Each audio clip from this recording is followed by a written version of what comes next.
Welcome back. We've spent the last two modules focused primarily on employees. But what about you?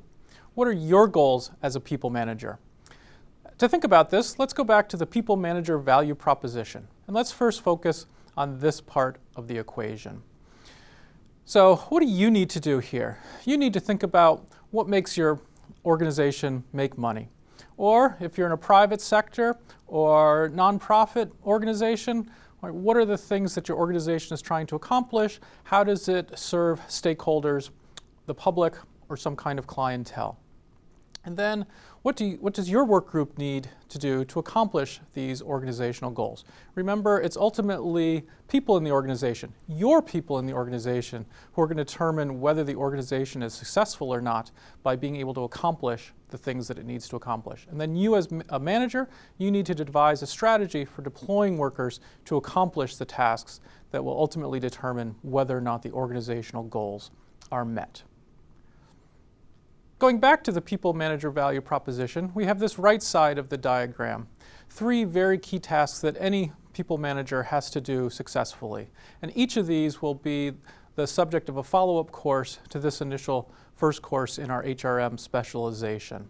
And these are tools that you can use to implement the successes of your work group. So in this part of the people manager value proposition, what do you need to do?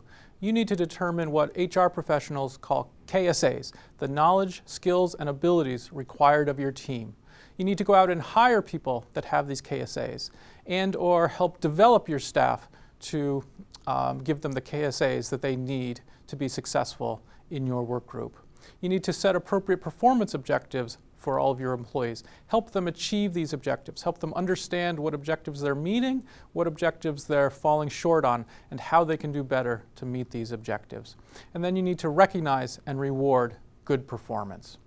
But there's also things that you should not do when pursuing these goals.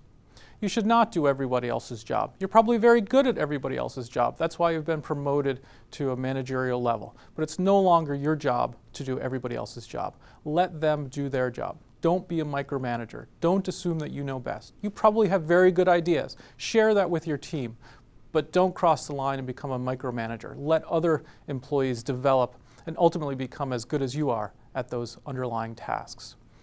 Now, you might find the manager parts of your job stressful. I know I find the manager parts of my job stressful, and I'd like to ignore them, but that's a mistake for any manager to make. You probably enjoy doing the marketing or the IT or the engineering tasks of your job that you're so good at and that caused you to be promoted to the level that you're at today. But you're now a manager. Don't ignore the manager parts of your job. Also, don't take all the credit. You're trying to build a strong, cohesive team. Spread the credit around and make sure that people are doing things that deserve credit. If you look around at your team and nobody deserves any credit, look in the mirror and decide what's going wrong, and it's your job to help fix it. And in doing all this, don't overlook the importance of humility, civility, and integrity. Now remember, as you do all of these goals, you're not in a vacuum. There's things out there. There's organizational norms. There's organizational culture. Maybe your employees are unionized. That's another part of the environment that you need to deal with.